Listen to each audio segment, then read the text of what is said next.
Bom dia, turma.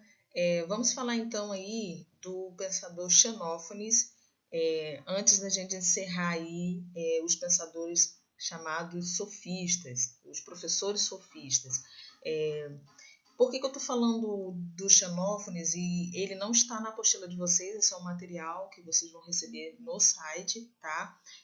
Mas eu falo dele porque é muito interessante a ideia do Xenófanes, ele, na verdade, está associado a ele como um filósofo antigo, e aí depois vem os filósofos pré-socráticos, os chamados filósofos cosmológicos, naturalistas, né, que explicaram a origem do universo pela razão, pela lógica, diferente do que a mitologia fazia, né, que a origem de todas as coisas estavam associadas, atribuídas aí aos deuses, aos titãs, e automaticamente depois aí o Sócrates, que vai ser assunto após a gente finalizar com o filósofo, o professor sofista Gorgias. Então a gente vai conhecer um pouquinho do Xenófanes e por que a gente fala dele, porque ele é atribuído a ele muitas das suas ideias de grande influência para os sofistas, parte do seu pensamento, principalmente sobre Deus, vai ser muito ali falado, debatido, discutido pelos retóricos sofistas. Lembrando que os sofistas não se prendiam a verdades absolutas. Na verdade, eles defendiam a ideia da busca por suas verdades, né? A sua interpretação. Mas esse pensador ele vai ter muitas ideias interessantes que vão ser muito recorrentes durante a passagem dos sofistas, ali pela Grécia Antiga. Tá? A gente atribui a ele a chamada escola eleata, lembrando que cada escola recebia um nome referente ao local ao qual o pensador fazia parte, aonde o pensador havia nascido. Então, a gente tem como grandes filósofos atribuídos a essa escola eleata o Parmênides, olhando aqui, ó, Parmênides, Zenão e os Xenófanes. O Parmênides, lembra, foi aquele pensador que atribuiu o universo, identificou o universo como algo imutável, que não sofre mudança. Seria aí uma relação interessante com Xenófanes, que concorda com essa ideia de que Deus ele é imutável. Ele tem um ser único, uma forma única, e não vai estar atribuída a ele aí características humanas nem sentimentos humanos. A gente vai falar sobre isso mais à frente. Então, a mudança era resultado de sentimentos humanos. Então, a mudança, quando ela ocorre, é atribuída aos sentimentos humanos. Então, se Deus não muda, ele é imutável, então ele não pode ser comparado a seres humanos. Já começa aí uma linha interessante até da teoria dos Xenófanes. Zenão já foi discípulo do Parmênides. Ele vai, de uma certa forma, atribuir as ideias do seu mestre como corretas. Ele vai concordar com o seu mestre Parmênides. O Xenófanes, por exemplo, já pegou os trabalhos dos filósofos Zenão e Parmênides e completou, atribuindo então a sua ideia de imutabilidade, expressada então na unidade divina e de que Deus é um ser infinito. Então, se Deus ele é infinito, se Deus ele é eterno, Deus não pode ter nascido, porque a concepção do nascer e morrer está atribuída ao ser mortal, que é o homem. Então, se Deus é um ser imutável, se Deus é um ser eterno, e ele é imortal, então ele jamais poderia ser humano, como foi classificado por muitos pela mitologia grega. Então, Xenófanes foi um filósofo importantíssimo dessa escola, pensador grego, defensor então do que ficou conhecido como monoteísmo, que ia contra a lógica grega politeísta, né? Que vocês vão estudar aí quando verem Grécia Antiga, em história, saindo aí, brigando, batendo de frente os Xenófanes, então, com a concepção do politeísmo que predominava na história grega. Então, o Heráclito, já filósofo pertencente à escola jônica, anterior à escola eleática, mas acredita que o movimento é a essência e o princípio da composição universal. O fluxo heraclitiano, né?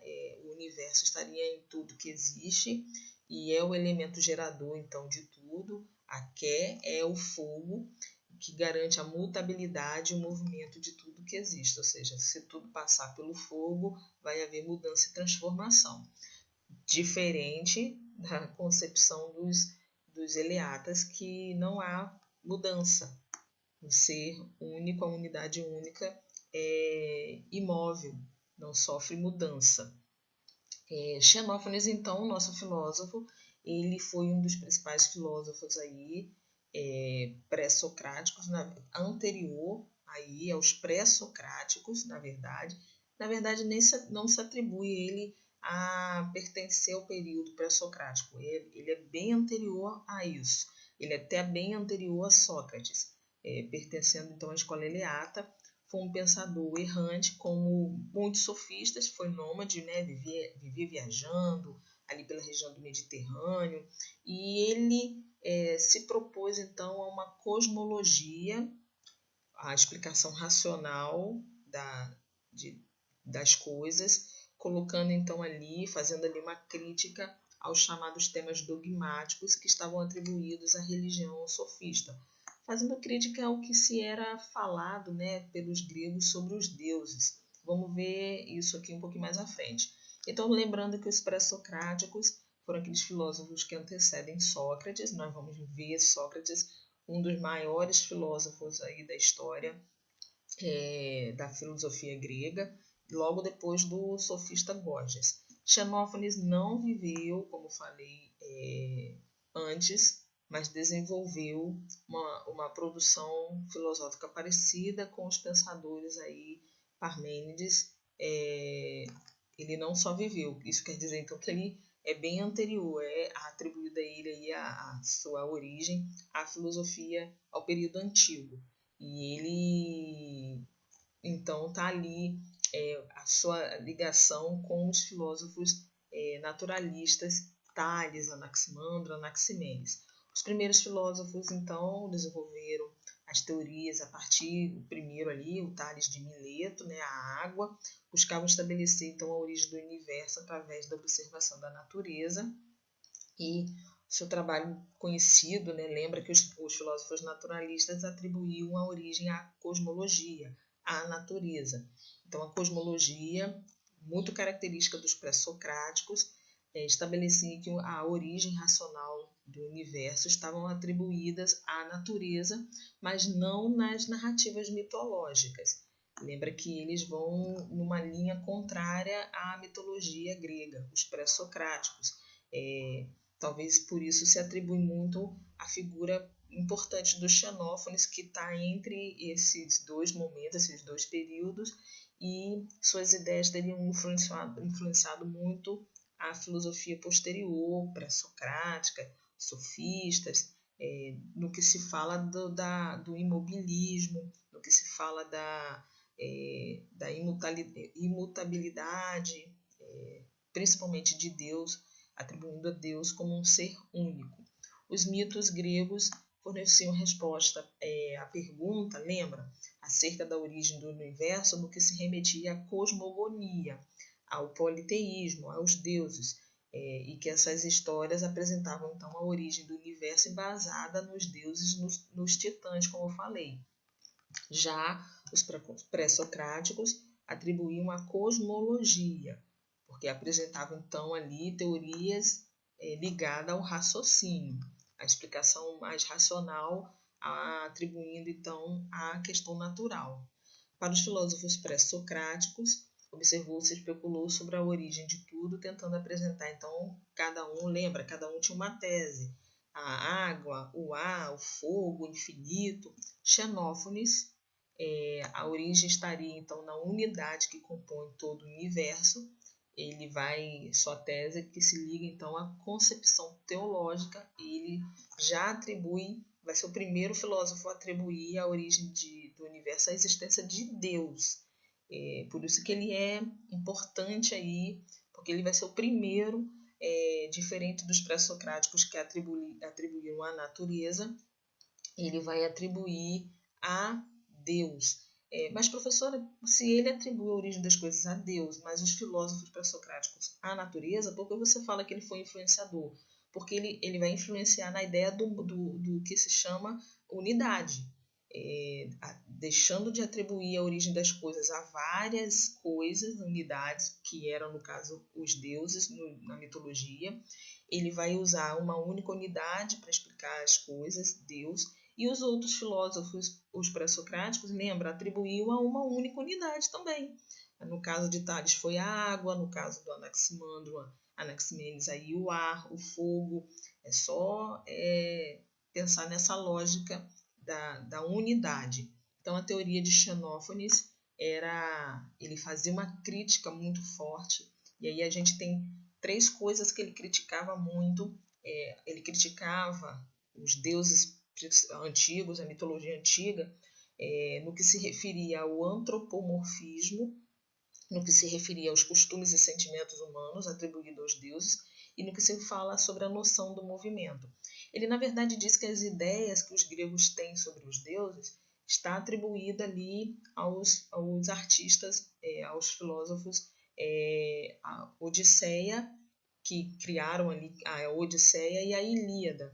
O Homero, na verdade, o Hesíodo, que foram criadores da Ilíada, da Odisseia, que narram, né, as histórias dos deuses, dos titãs. Então ele faz uma crítica a esse material, porque criou-se muito essa concepção da importância dos deuses para explicar as coisas, coisa que Xenófanes discorda completamente. Então, ele era contra o antropomorfismo, que está associado a comparar, a dizer que os deuses têm metade humana e metade animal. Os gregos antigos concebiam, então, os deuses como figuras humanas, coisa que Xenófanes discorda completamente.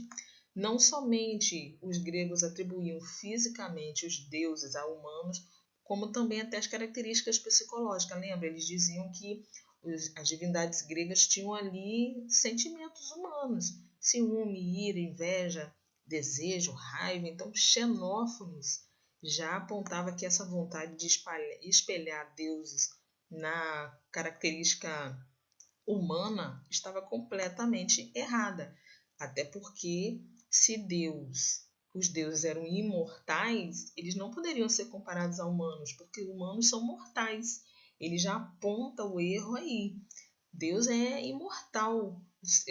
Os próprios gregos falavam da imortalidade dos deuses. Então, qual a lógica de compará-los, dizer que eles tinham formas humanas, eram humanos também, se humanos são mortais? Então, o outro ponto de Xenófanes, no caso da crítica à religião grega, está relacionado diretamente ao que ele chamou de filosofia cosmológica, a cosmologia ligada aí aos deuses, o politeísmo. O filósofo acredita que não pode haver multiplicidade de deuses. Ele não acredita na existência dos vários deuses, componentes do universo, mas ele acredita sim em um Deus único. Unidade é uma única unidade como princípio e fim, e a essa unidade que está aí, somente ela, que haveria uma concepção estritamente plausível para falar de geração, a unidade de Deus único, ele sendo imortal e imutável e sendo o princípio de todas as coisas. A gente já percebe aí a diferença importante então desse filósofo. Então, para ele, deuses não podem ter forma, nem costumes, nem sentimentos humanos. Para ele, os deuses não possuem essas características. Deus para ele é eterno, Deus para ele é imortal, então não pode ter nascido, se não nasceu não vai ter um fim, que é o caso dos seres humanos. E a gente tem o caso, então, do mobilismo, que vamos falar um pouquinho no finalzinho. Então, para Xenófanes, o princípio de tudo estaria nessa unidade e imutabilidade, nessa unidade que não muda. Então, por isso, a noção de movimento não existe, porque Deus não muda. No caso aí, a ideia do movimento justamente está atribuído ao homem, esse mover da vida, do nascer, do crescer, do desenvolver e se morrer. Deus não tem esse movimento, não existe esse movimento. Esse movimento só está atribuído ao homem, tá? Criando então essa concepção de Deus imóvel, de que Deus do imobilismo, ele é o todo universal, ele é todas as coisas, a unidade que compõe todas as coisas, tá certo? Inteiro, total, se concebe aos seres como seres mutáveis, no caso humano, e não poderia então haver, segundo o pensador, uma unidade restauradora e criadora de tudo. A unidade restauradora e criadora é Deus, um ser uno e imutável que teria criado tudo e acompanhado as transformações. Então, a partir dessa ideia, deixa eu subir aqui para a gente finalizar, era possível que as mudanças, então, eram apenas aparentes e que tudo, e que no fim estaria impregnada apenas a essência que deveria todas as existências correlatas, diferente de outros pré-socráticos, concordando com os demais, Xenófanes não apresentou então um elemento sólido como o princípio de tudo. Ele concebeu que a origem era a permanência, a unidade contida em um Deus uno e imutável. Então ele não atribui a origem do universo a elementos naturais, elemento sólido, algo que é visto, que é palpável, que é tocável. Ele atribui, então, a essa ideia a um Deus uno e imutável. Por isso, então, a sua ideia, a ideia do Xenófanes, de classificar aí o Xenófanes, não como um filósofo pré-socrático, porque atribui a relação aos elementos naturais, mas sim aí como um grande contribuinte na filosofia antiga, certo? Espero que vocês tenham entendido. A gente agora vai falar do Gorgias para finalizar os pensadores sofistas e aí entrar no período socrático, o famoso Sócrates, Platão e Aristóteles. Beijo, até o nosso próximo vídeo, galera!